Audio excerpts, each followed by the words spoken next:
Okay, now third comes the stripped volume.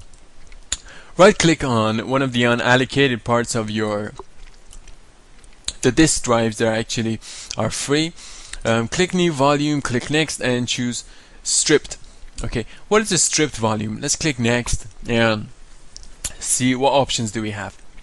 Well, as you see here, next is disabled again, so I'm forced to choose another disk drive too. I would choose disk 3, and here I would set disk 2 to be using 150.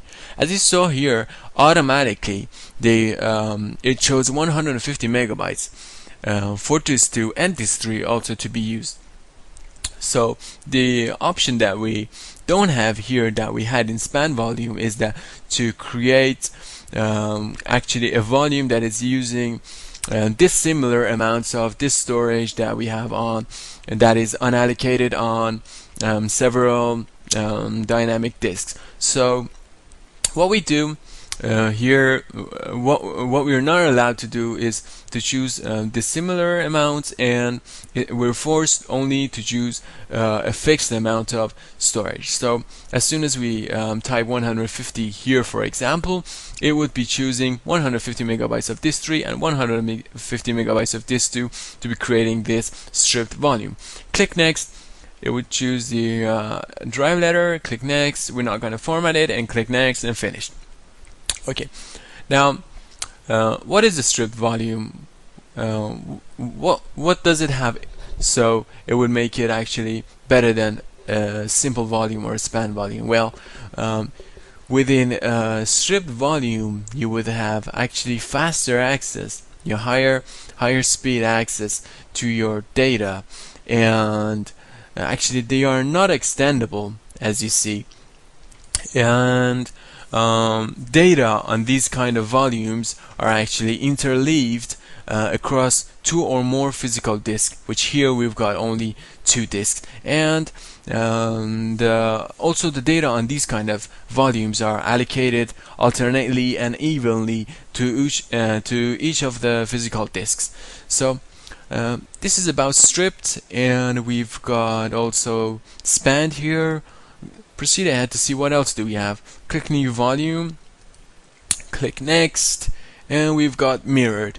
Well, what are mirrored volumes? As you see, we've got here a little description. A mirrored volume duplicates your data on 2 dynamic disks. Create a mirrored volume if you want to keep 2 separate copies of all your information to prevent data loss. So it's exactly performing like a mirror. Whatever data you have on one disk, you have it exactly the same on the other one. So let's click next, see what kind of options do we have. We'll remove disk 2 and add disk 5. As you see here, I'm not able to click next, although by choosing only one disk. I'll choose disk 4 too. So right now, so as you see, I was only limited to choose at least 2 dynamic disks to create my volume. So I would choose, for instance, 200. Let me make it 70 so I've got enough space for RAID. I'll choose 70 megabytes, and as you see, since it's a mirror, okay, if you're going to be storing 70 megabytes of disk data on your disk 4 disk, you have to be having another 70 megabyte of storage on your disk 5 to be actually creating a mirrored volume. Okay, as you click next, choose the drive letter, do not format, next, and finish.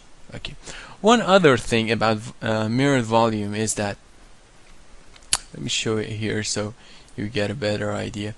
Here, although it is mirrored, okay, you will not be actually seeing 2 different volumes.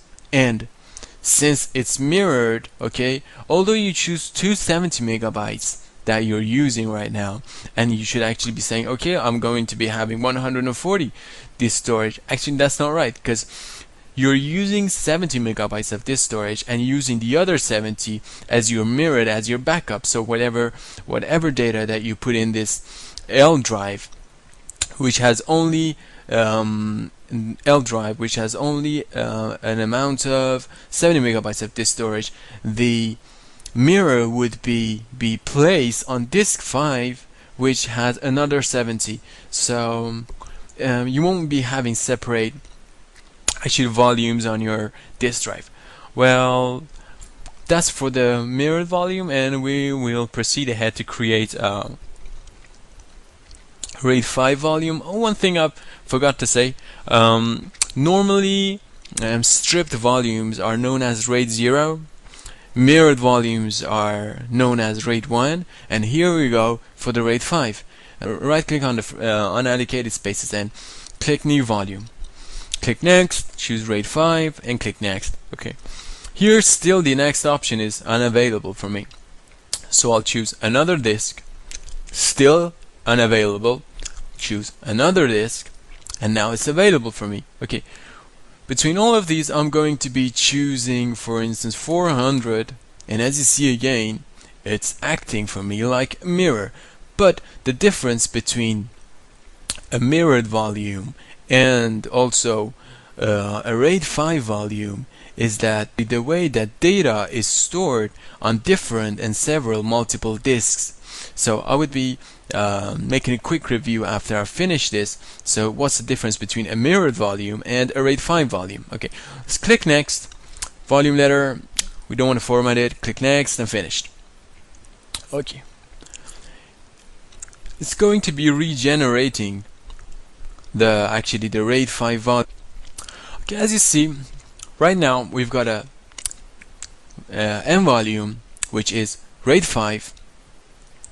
Make this bigger. RAID 5. It's placed on a dynamic disk, healthy, and it has 800 megabytes of disk space.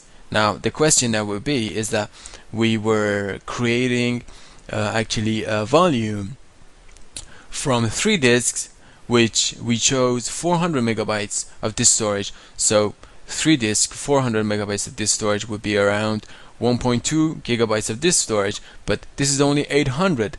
Where is the 400 megabyte that I chose to be added to this RAID 5? Well, 800 megabytes you would be able to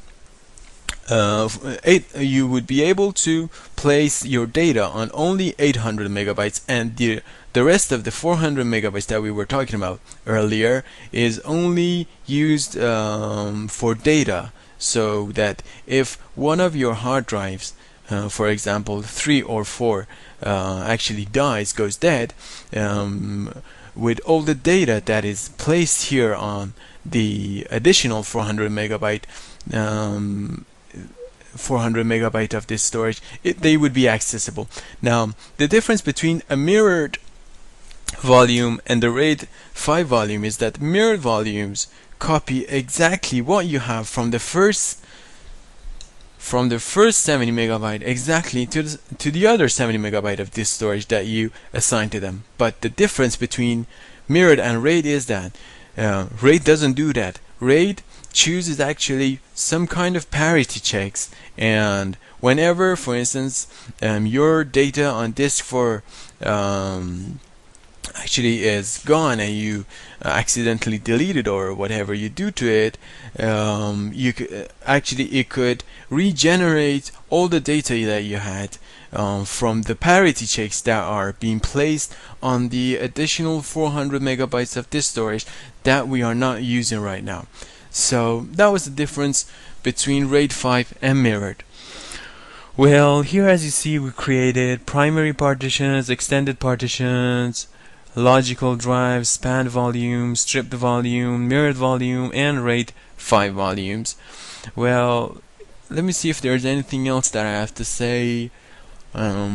Looks like we're finished. Thank you for spending your time and watching our video. Well, if you're satisfied and somehow with this video, you could either subscribe, rate, or either leave me a comment so I could send more videos that you would be interested in.